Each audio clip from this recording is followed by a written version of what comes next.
স্নেহে 2022 সালে মাধ্যমিক পরীক্ষার্থীদের আমার চ্যানেলের পক্ষ থেকে সুস্বাগতম।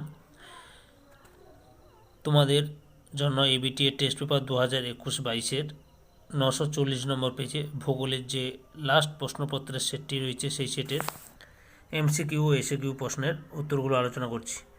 তোমাদের কাছে অনুরোধ, তোমরা ভিডিওটি না টেনে পুরোটা দেখো, আর যারা আমার চ্যানেলে নতুন তাদের আমার চ্যানেলটিকে সাবস্ক্রাইব করে আমার চ্যানেলের পাশে থাকো। আলোচনা শুরু করছি। 1.1 দাগে গ্রেট শব্দটি প্রথম কে ব্যবহার করেন? উত্তরটি হলো অপশান খতে জি কে গিলবার্ট। 1.2 দাগে বাস্কেট অফ এক টপোগ্রাফি নামে পরিচিত? অপশান গতে ড্রামলিন। 1.3 দাগে পলল ব্যজনী গড়ে ওঠে? অপশান খতে পর্বতের পাদদেশে। 1.4 দাগে নিচের কোন অঞ্চলে বায়ুর কার্য সর্বাধিক লক্ষ্য করা যায়?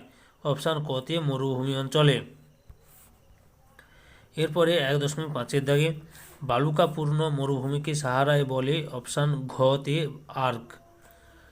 1.6 দাগে ভারতের উচ্চতম মালভূমির নাম? অপশান গতে লাদাখ। 1.7 দাগে ভারতের দীর্ঘতম নদীর নাম কি? উত্তর হচ্ছে অপশান কতে গঙ্গা। 1.8 দাগে ভারতের বৃহত্তম মিষ্টি জলের হ্রদের নাম কি? অপশান খতে উলার হ্রদ। 1.9 দাগে ভারতের সবুজ বিপ্লবের জনক কে? অপশান কতে ডক্টর এম.এস. স্বামীনাথন। এরপরে 1.10 দাগে পশ্চিমবঙ্গের ধান গবেষণাগারটি কোথায় অবস্থিত? উত্তর অপশান ঘতে হুগলির চুঁচুড়াতে। 1.11 দাগে ভারতের বৃহত্তম লৌহ ইস্পাত শিল্প কেন্দ্রটি কোথায় অবস্থিত? সঠিক উত্তরটি হবে অপশান খতে ভিলাইয়ে। 1.12 দাগে কোন শিল্পকে আধুনিক শিল্পদান বলা হয়? সঠিক উত্তরটি হলো অপশান ঘতে পেট্রো রসায়ন শিল্পকে আধুনিক শিল্পদান বলা হয়। 1.13 দাগে কোন শহরটি উত্তর ভারতের ম্যানচেস্টার? সঠিক উত্তরটি হলো অপশান কতে কানপুর। এরপরে 1.14 দাগে তথ্য প্রযুক্তির রাজধানী বা সিলিকন ভ্যালি কোন শহরকে বলা হয়? উত্তরটি হলো অপশান খতে বেঙ্গালুরুকে। এরপরে বিভাগ ক্ষয়ের দাগে 2.1 দাগে শুদ্ধ হলে পাশে এখানে সত্য নিম্নলিখিত প্রশ্নগুলির মধ্যে যেটি ঠিক তার পাশে সত্য এবং যেটি ভুল তার পাশে মিথ্যা লেখো। আচ্ছা, ওকে। 2.1 দাগে অবরোহণ ও আরোহণ প্রক্রিয়ায় পরবর্তী অবস্থা হলো পর্যায়ন। সত্য। তারপরের প্রশ্ন, হিমরেখা সর্বত্র একই উচ্চতায় অবস্থান করে না। এটাও সত্য। 2.1.3 দাগে হুগলি নদীর মোহনায় লোহাচড়া দ্বীপ অবস্থিত। এটাও সত্য। 2.1.4 দাগে ভারতে অবস্থিত হিমালয়ের সর্বোচ্চ শৃঙ্গ হল কাঞ্চনজঙ্ঘা। এটাও সত্য। 2.1.5 দাগে ভারতের দীর্ঘতম খাল হল ইন্দিরা গান্ধী খাল। এটাও সত্য। 2.1.6 দাগে ভারতের সবচেয়ে কম জলসেচযুক্ত কৃষি জমি রয়েছে পাঞ্জাবে।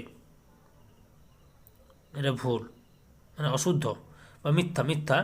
ঠিক সঠিক হবে সবচেয়ে বেশি কৃষি জমি রয়েছে, জলসেচিত কৃষি জমি রয়েছে পাঞ্জাবে। 2.7 দাগে ভারতের প্রাচীন ঐতিহ্যময় কার্পাস বয়ন শিল্প একক বৃহত্তম শিল্প। সত্য। এরপরে 2.2 দাগে উপযুক্ত শব্দ বসিয়ে শূন্যস্থান পূরণ করো। 2.2.1 দাগে ড্যাশ হলো নরওয়ের বৃহত্তম ফিয়র। উত্তরটি হলো সজনে ফিয়র। 2.2.2 দাগে পৃথিবীর বৃহত্তম নদী দ্বীপের নাম হলো ড্যাশ। উত্তরটি হলো আমাজন নদীতে ইরহাদা মারাজো। 2.2.3 দাগে কেরালার মালাবার উপকূলের বালিয়াড়িকে স্থানীয় ভাষায় ড্যাশ বলে। উত্তরটি হলো টেরিস। 2.2.4 দাগে কচ্ছ উপদ্বীপের লবণাক্ত জলাভূমির নাম ড্যাশ। উত্তরটি হলো কচ্ছের রন। 2.2.5 দাগে কাশ্মীর উপত্যকার কারেওয়া মৃত্তিকা ড্যাশ চাষ হয়। উত্তরটি হলো জাফরান চাষ হয়। 2.2.6 দাগে ড্যাশ শিল্পকে সকল শিল্পের মেরুদণ্ড বলে। উত্তরটি হলো লৌহ ইস্পাত শিল্পকে। তারপরে 2.2.7 দাগে ভারতের ইস্পাত নগরী ড্যাশকে বলা হয়। জামশেদপুরকে ভারতের ইস্পাত নগরী বলা হয়। 2.2.8 দাগে ভারতের ড্যাশ বন্দর কফি রপ্তানিতে বিখ্যাত। উত্তরটি হলো নিউ ম্যাঙ্গালোর বন্দর। এরপরে 2.4 দাগে ক স্তম্ভের সঙ্গে খ স্তম্ভ মেলাও। ক স্তম্ভে রয়েছে প্লায়া, ঝুলন্ত উপত্যকা, সোনালিকা ভারতের একটি করমুক্ত বন্দর। কান্ডালা, খ স্তম্ভে রয়েছে কান্ডালা, গম, লবণাক্ত হ্রদ, কৃষিগঙ্গা। দেখো তোমরা প্লায়া অপশান গতে লবণাক্ত হ্রদ, ঝুলন্ত উপত্যকা ঘতে ঋষিগঙ্গা, সোনালিকা উচ্চ ফলনশীল গমের নাম, আর ভারতে একটি করমুক্ত বন্দর হলো কতে কান্ডালা। এরপরে একটি বাক্যে উত্তর দাও যে কোনো 6টি। 3.1 দাগে প্লাবনভূমি বদ্বীপ নদীর কোন প্রক্রিয়ার দ্বারা সৃষ্টি হয়? উত্তরটি হলো সঞ্চয় প্রক্রিয়ার দ্বারা সৃষ্টি হয়। সঞ্চয় প্রক্রিয়ার দ্বারা সৃষ্টি হয়। 3.2 দাগে সমপ্রায় ভূমিতে কঠিন শিলা দ্বারা গঠিত অবশিষ্ট পাহাড়গুলিকে কি বলে? উত্তরটি হলো মোনাডন বলে। 3.3 দাগে ভারতের থর মরুভূমিতে চলমান বালিয়ালিকে কি বলা হয়? উত্তরটি হলো ধ্রিয়ান বলা হয়। 3.4 দাগে ভারতের বৃহত্তম কয়ালের নাম কি? উত্তরটি হলো ভেম্বানাদ। এবার 3.5 দাগে কুমায়ুন হিমালয়ে অবস্থিত হিমবাহ সৃষ্ট হ্রদগুলিকে কি বলে? উত্তরটি হলো তাল বলে। 3.6 দাগে সোনালী তন্তু কাকে বলা হয়? কার্পাস বা তুলোকে সোনালী তন্তু বলা হয়। 3.7 দাগে ভারতের প্রবেশদ্বার কাকে বলে? উত্তরটি হলো মুম্বাইকে ভারতের প্রবেশদ্বার বলা হয়। 3.8 দাগে 2011 সালের আদমশুমারি অনুযায়ী ভারতের জনঘনত্ব কত?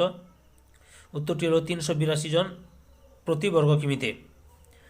তাহলে ছাত্রছাত্রী তোমরা 940 নম্বর পেজে ভূগোলের যে প্রশ্নপত্রের সেটটি রয়েছে সেই সেটে এমসিকিউ এসিকিউ প্রশ্নের উত্তরগুলো জানতে পারলে।